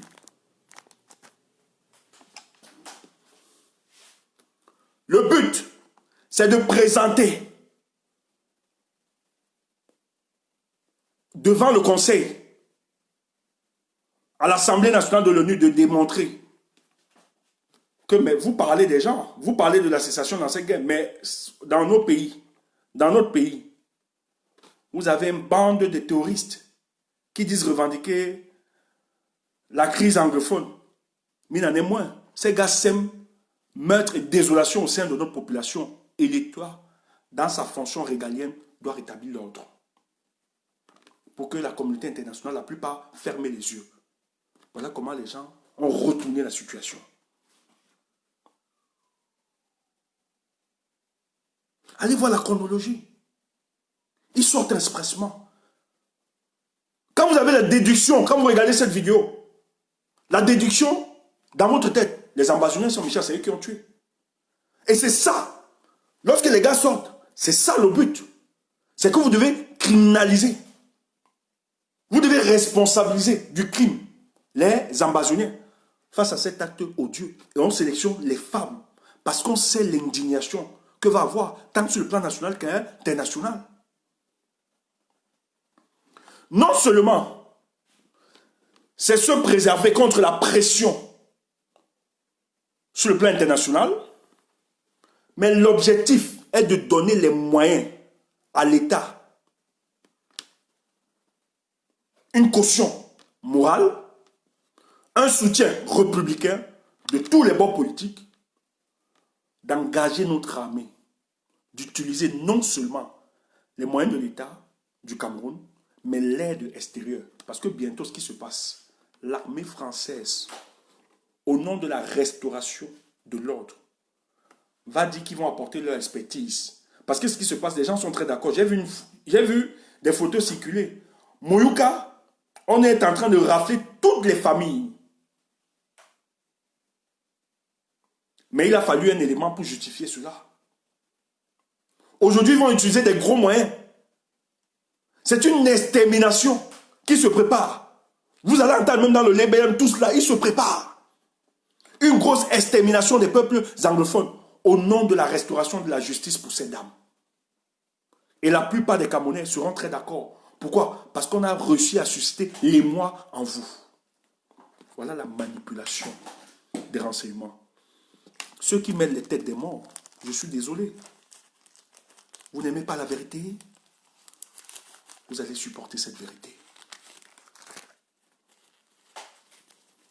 Vous allez supporter cette vérité.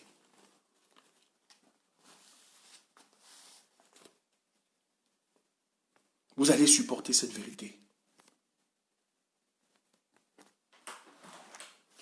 Donc la dernière carte, c'est que les gars, qu'est-ce qu'il fallait? Il fallait dans le prétexte qui va justifier l'intervention du Cameroun et de la France pour finalement neutraliser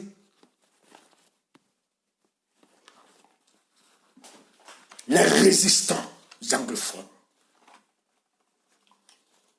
Il fallait donc une caution nationale et internationale. Donc c'est pour ça qu'il fallait instrumentaliser le crime de cette pauvre compatriote qui ne connaît rien de cette histoire, qui ne demandait qu'à vivre. Elle a été manipulée soit par un bandit militaire qu'on organisait d'aller draguer la fille. Elle, innocemment, est entrée dans un jeu où elle ne comprend rien. Vous avez des petits bandits sur la responsabilité d'Atangandji. Vous aviez des gars qui prennent de l'argent, qui ont demandé à certains jeunes d'aller organiser cette histoire. On n'a jamais arrêté ceux qui ont commis ce crime. On vous fait balader une vidéo en vous faisant croire que ce sont les responsables. Alors que c'est un fake. C'est un fake. Les gars se baladent tranquillement. Ils ont fait le business.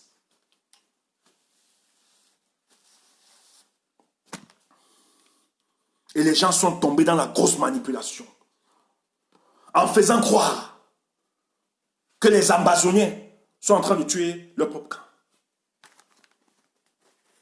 Même si c'était le cas, que sont les Bambas, ils n'ont aucun intérêt à faire circuler la vidéo.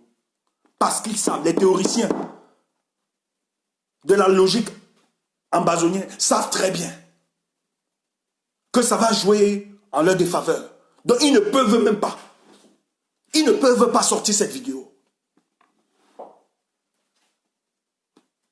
Même si c'est une logique de dissuasion, ils ont d'autres logiques pour dissuader et contraindre la population. Ils ont d'autres moyens plus efficaces. Ils n'ont pas besoin de se retrouver sur la toile.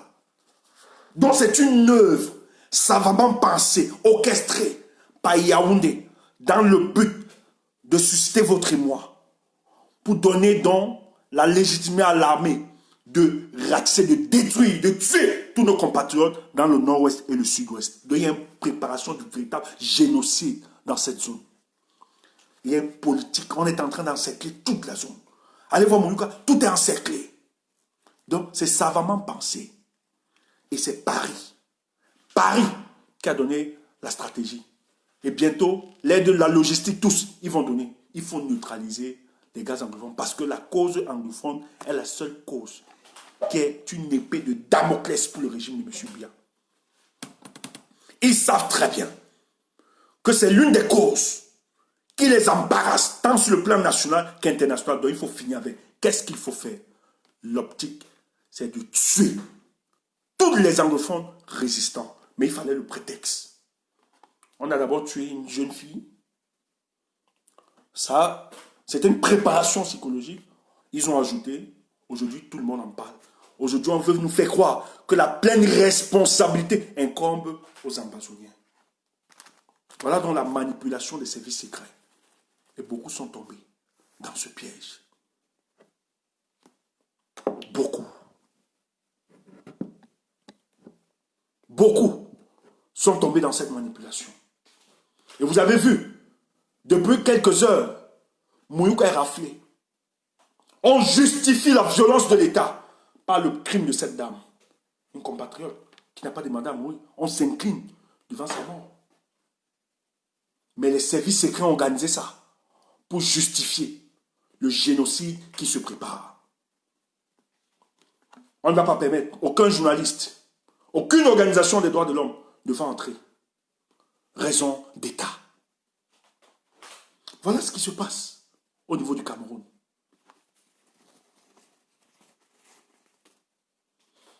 Les Camerounais sont divisés.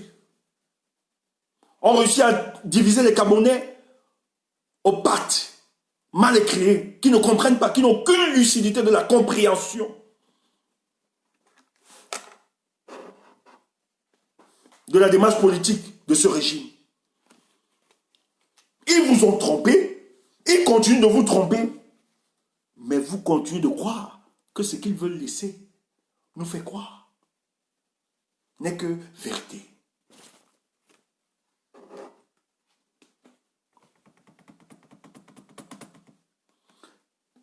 Le meurtre de cette dame,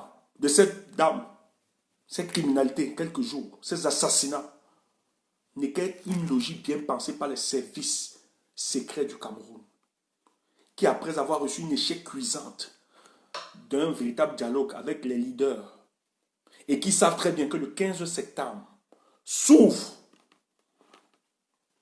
à New York la 75e Assemblée générale de l'ONU, où la question de la crise anglophone sera débattue. Vous avez la pression. Vous aviez les Reporters sans frontières qui ont déposé le 10 août aux experts onusiens qu'ils demandent une enquête internationale sur le meurtre organisé à Ouazzouzi, et d'autres qui estiment qu'il faut continuer à rechercher, à retrouver les vrais responsables du massacre de Gambou.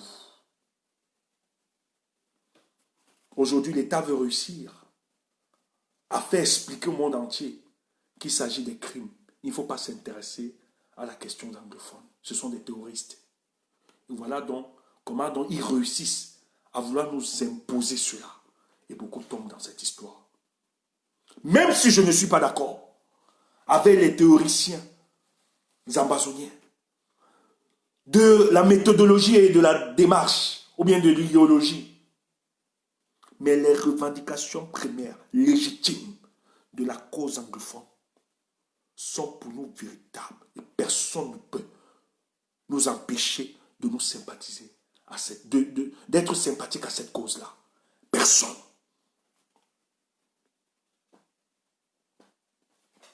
Personne. Donc voilà ce qu'il fallait expliquer. L'étau se resserre autour de ce régime. Et l'épée de Damoclès, c'est la crise anglophone. Qu'est-ce qu'il faut faire? Dernière option, sous le Conseil de Paris, il faut une élimination systématique de ces peuples-là. Mais comment va-t-on faire? Il faut utiliser le prétexte, susciter l'émoi des populations pour justifier le soutien du peuple et même toutes les classes politiques. On doit donc massacrer des femmes parce que c'est plus facile de susciter l'émoi. Quand on touche une femme, ça a du prix. On a bien pensé le problème. Il faut donc toucher, éliminer cette femme. Ça va susciter l'émoi. Et ça va désolidariser la plupart. Diviser même les ambazoniens, parce que beaucoup sont divisés. Aujourd'hui, à cause de ce meurtre. Comme du Cameroun, même de la communauté internationale, pour aller ratisser au nom de la mort de cette dame-là, toutes ces zones. Voilà le génocide qui se prépare scientifiquement sous nos yeux, où on va détruire, tuer les anglophones, pour empêcher que l'ONU se prononce par rapport au cas du Cameroun. C'est pour ça qu'il a commencé à encercler Moulouka. Et ce n'est pas seulement Moulouka, ça va aller partout. Et ils auront le soutien de la France en justifiant cela. Mais quand je l'ai dit, tout n'est pas gagné. Tout n'est pas gagné pour ce régime. Tout n'est pas gagné. Et nous qui sommes dans la conquête permanente de la justice et de la vérité, nous ne pouvons pas accepter que ces mécréants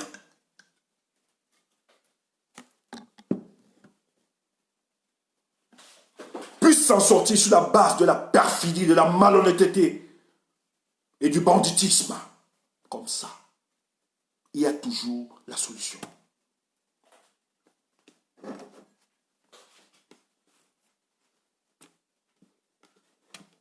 Il y a toujours la solution.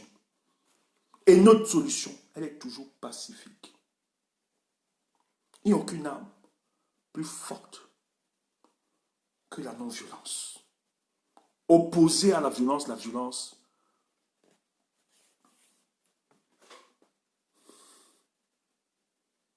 n'est que la justification de la permanence de la guerre. Il faut utiliser d'autres méthodes. Et la non-violence est la seule méthode qui met même les plus sceptiques d'accord face à des situations difficiles. Dans ce combat pour la libération du peuple camerounais, nous sommes seuls. Je dis bien du peuple, le peuple. Nous sommes abandonnés à nous-mêmes. On n'a personne. La seule personne. Écoutez-moi bien. La seule personne. Écoutez-moi bien. C'est le professeur Maurice Kamto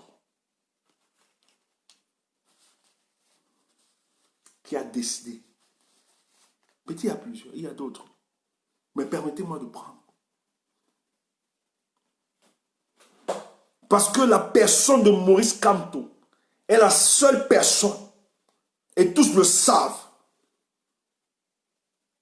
qui fera l'unanimité autour de lui, qui va nous aider à libérer ce pays. Les autres sont des bandits, des bluffeurs, des rentemplant politiques. Donc la seule solution pour nous,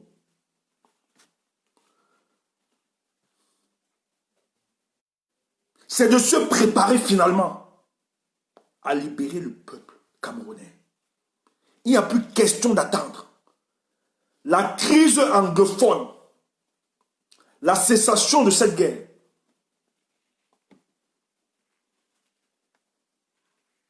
sera le prétexte qui doit mobiliser tout le peuple camerounais face à ce crime. On ne peut plus continuer d'accepter.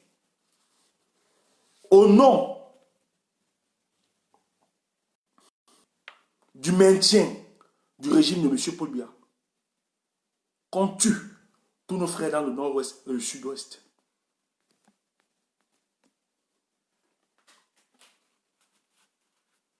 Donc pour le cas présent, c'est la seule personne capable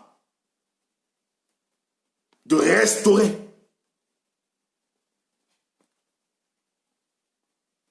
l'état de droit dans ce pays. Mais pour cela, il a besoin du peuple. Et je sais que le peuple est prêt. C'est pour ça que je vais dire, excusez-moi d'entrer, je ne suis pas du MRC.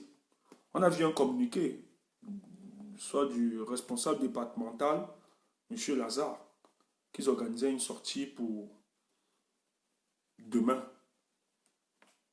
Je ne suis pas du MRC, mais c'est mon avis. À l'heure actuelle, on n'a pas besoin de prendre, pour le cas du Cameroun,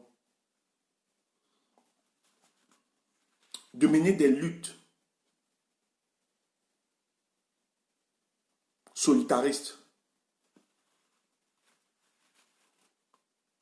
Je sais, c'est un grand monsieur, c'est un monsieur, vraiment, je le respecte.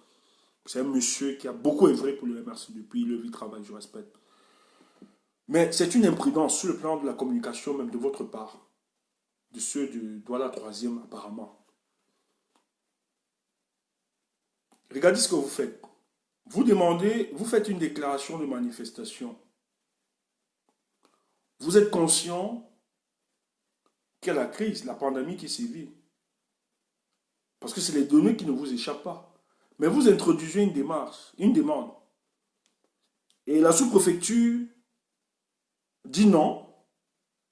Vous vous résignez à sa décision et vous dites dans votre sortie par après, oui, au nom de la crise sanitaire, le respect de la distanciation, il n'y aura pas. C'est une très mauvaise communication de votre part. Et le combat de la libération du Cameroun, je sais que vous êtes épris. Même au Cameroun, là, vous voulez vraiment que les choses s'organisent. Mais je ne sais pas, je ne suis pas du MRC.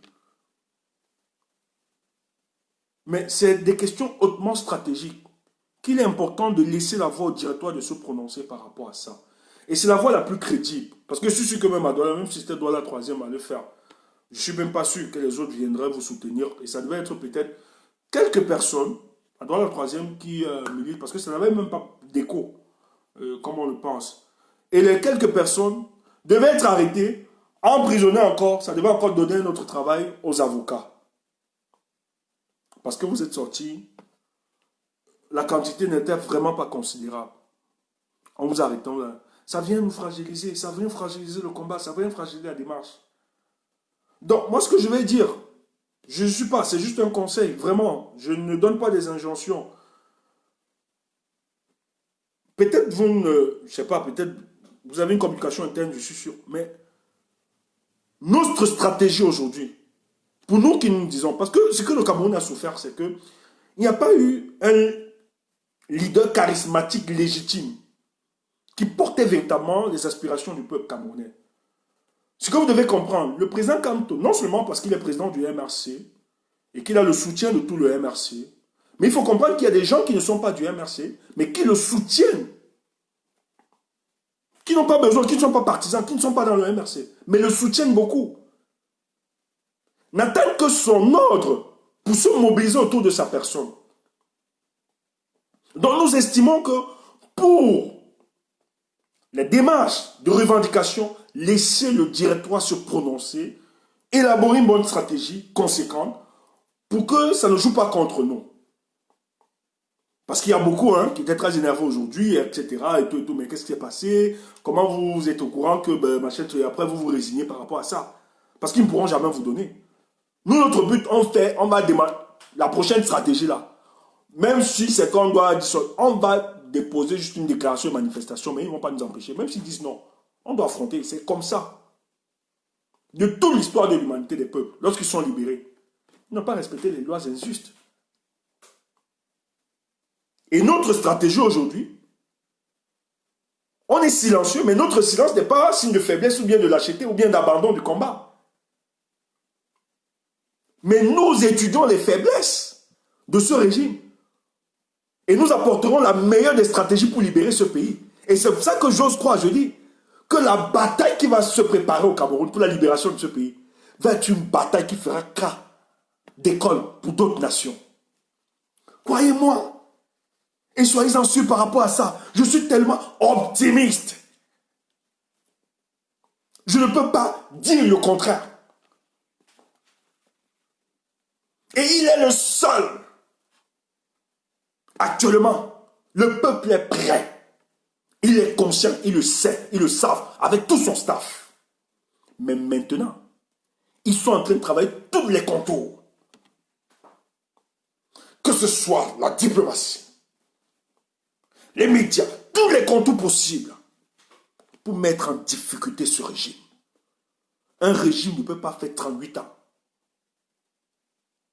Comme ça, ça veut dire qu'il a des piliers, des leviers sur lesquels il s'est appuyé pour se maintenir pendant 38 ans.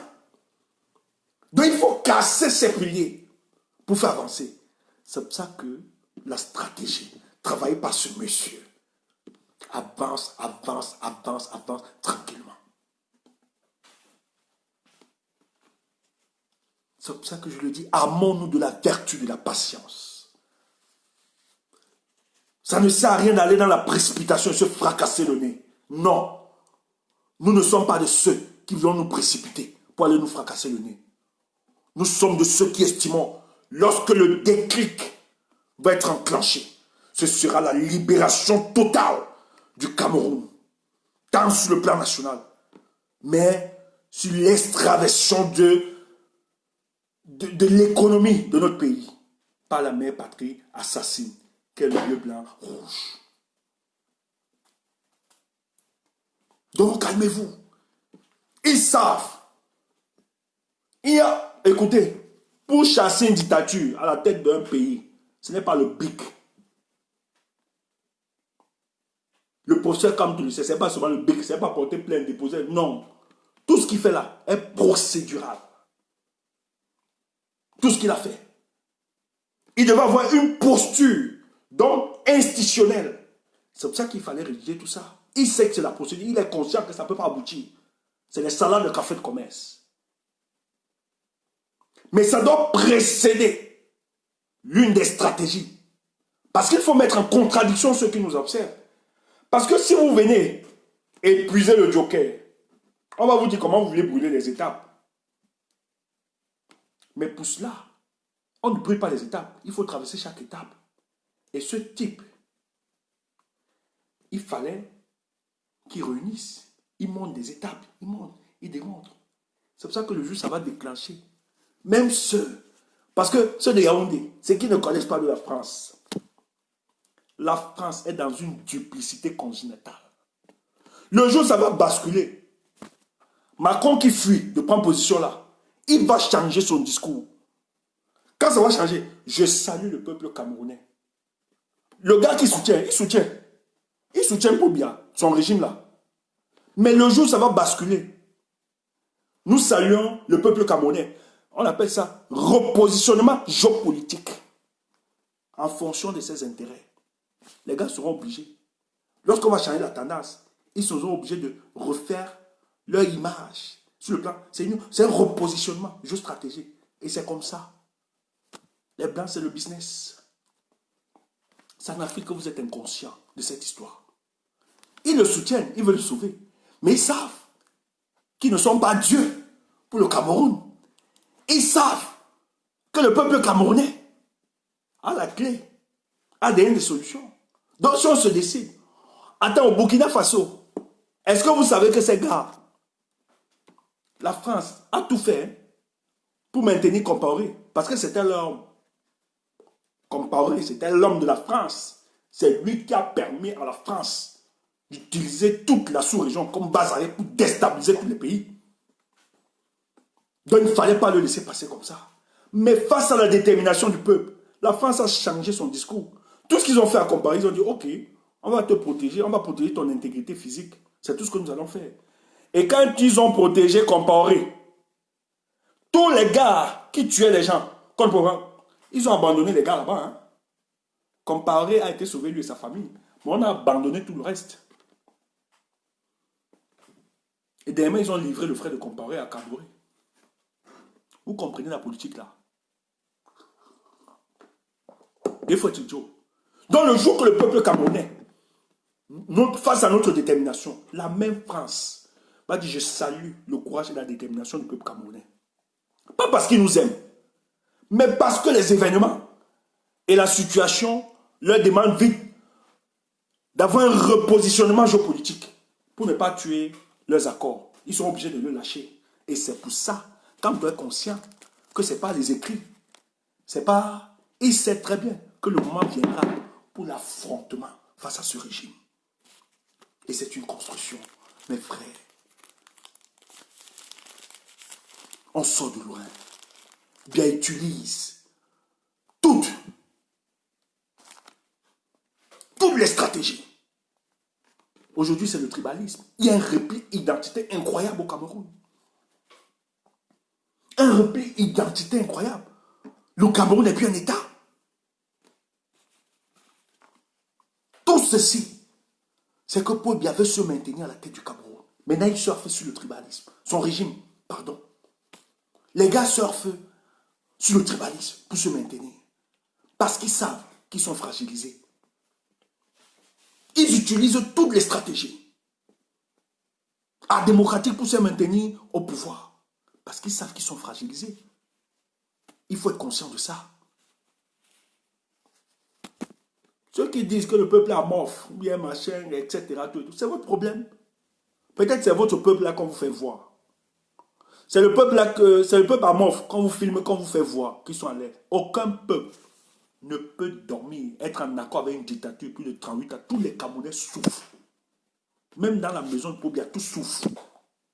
Tous. Sa fille vous a dit libérer, même sa propre fille. Quand elle prend son départ, vous savez que ce sont des psychotropes. Les psychotropes changent l'état de conscience, de mental. Et en ce moment,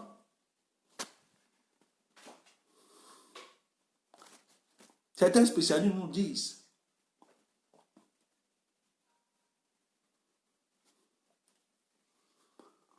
que lorsque vous prenez ces histoires-là, il y a des cellules qui sont connectées aux hormones de la vérité dans le cerveau. Donc, quand vous prenez des effets qui vous mettent sur, en fait, des psychotropes qui changent votre état de mental, il y a donc des molécules qui entrent en connexion avec des hormones de la vérité qui sont directement dans votre cerveau. Donc, quand vous prenez ces histoires-là, vous nous balancez la vérité seulement.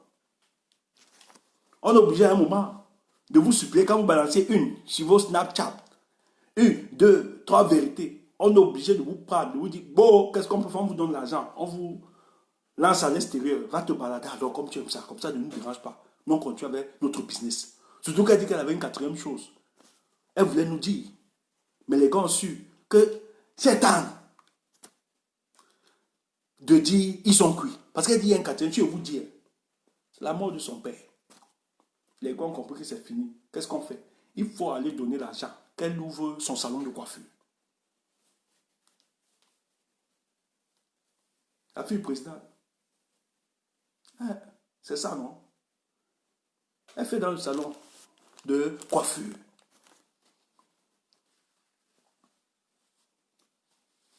Nous, on l'aime.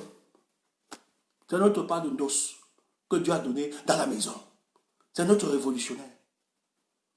On l'a mis à l'ENAM là-bas. Va faire. Elle dit, maf.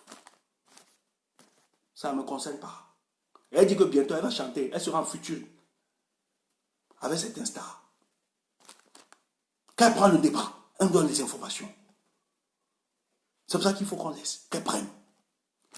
Quand les gars ont su que son départ-là devait faire, elle livrait certaines vérités-là, on lui a dit, bon, qu'est-ce qu'on peut faire? Il faut qu'on donne l'argent à la fille si qu'elle parle. Elle n'a pas mené sa vie là. Nous, elle nous a dépassés. Donc même eux là-bas veulent être libérés. Et vous avez la pleine responsabilité de libérer ce peuple. Donc laissez-moi cette histoire. Ce peuple qu'on vous laisse expressement sur la toile, que le peuple est amorphe. Non, je ne parle pas de ce peuple. Il y a un peuple conscient des enjeux qui ne parle pas. Dont le degré de frustration est à maturation. Ils attendent juste le déclic.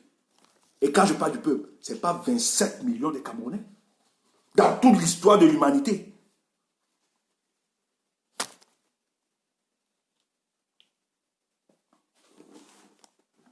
C'est toujours quelques individus qui ont lancé le mouvement. Et les autres ont suivi. Quand vous allez voir le même déclic, vous serez donc surpris de ce peuple que vous dites. Vous seriez surpris. Tous. Et nous, notre travail, c'est d'être en contact avec eux chaque jour, prendre des informations. Et je vous ai dit, le dernier direct, que j'avais des amis même les plus sceptiques qui pensaient aujourd'hui, me disent qu'ils eux, c'est pas qu'ils sont dans un parti. Eux, ils attendent le déclic. Parce que même, ils ressentent le malaise. Chacun commence à ressentir ça. Nous sommes fiers de notre travail. Nous sommes fiers de ce que nous faisons. Aujourd'hui, ils comprennent mieux nos revendications. Tout ce qu'ils attendent. Et nous appartenons à ces Camerounais conscients dont la frustration est à maturer, est arrivée à saturation. qui attendent le moins de clics et ils vont sortir. Donc calmez-vous. Et pour cela, notre guide éclaireur doit donner le temps. Mais avant de donner le temps, il étudie tous les contours. Parce que Biya bénéficie d'une complicité, d'une externalité qu'est la France. Il faut travailler ça. On ne doit pas accepter les échecs du passé. Mais les échecs doivent nous servir d'exemple pour architecturer la bonne stratégie. Aussi simple que ça. Donc, je suis optimiste, on sera libéré. Donc, ne tombez pas dans ce piège. La jeune sœur qui a été assassinée, cette sœur, cette fille, abattue, dont nous inclinons devant leur dépouille, ce n'était qu'une manœuvre des services de renseignement dans le but de donner le prétexte à M. Biya d'organiser un nouveau génocide avec la France dans les zones anglophones et de taire la pression internationale qui continue de s'élever en présentant les Ambazoniens comme étant des terroristes parce que ces images seront exploitées lors des discussions le 15 septembre à l'Assemblée générale à l'ONU. Voilà donc les orientations. Parce qu'ils savent que toutes les négociations, ils ont voulu discuter en catimini avec les leaders de la crise anglophone. Ça, ils ont subi un échec cuisant. Un échec cuisant, pardon, par rapport à ça. Ça n'a pas marché. Maintenant, ils sont donc allés à la phase de la barbarie pour justifier l'interventionnisme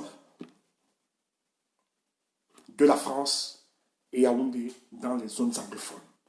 Dans les jours qui viendront, vous aurez un génocide dont les médias n'en parleront pas. Personne.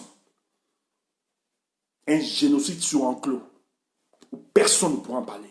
Donc il faut dénoncer ça. Aussi vrai qu'on est contre le crime. Les crimes, c'est un crime odieux. Nous devons dénoncer le comportement de ce régime dans les jours qui arrivent, qui vont vouloir tuer nos frères au nom de la vengeance de ce meurtre, alors que c'est eux qui organisent ce meurtre. On le sait très bien. Mes frères, je vous aime. Il est exactement 11h45. La nuit est faite pour dormir. Et je dois dormir. Vous aussi allez dormir. Portez-vous bien. Nous reviendrons lorsque d'autres informations nous seront transmises. Ne tombez pas dans la manipulation, peuple. Ne tombez pas. Je vous en prie. On continue de se mobiliser. Comme un seul homme, nous allons libérer ce pays. Nous sommes confiants. Parce que nous savons que cette mission, elle est purement providentielle pour nous. C'est pour ça qu'il n'y a pas blagué. On n'a pas blagué à s'amuser avec cette histoire. Nous devons donner de positions claires et nettes. Je vous aime. Dormez en paix. Bonne nuit.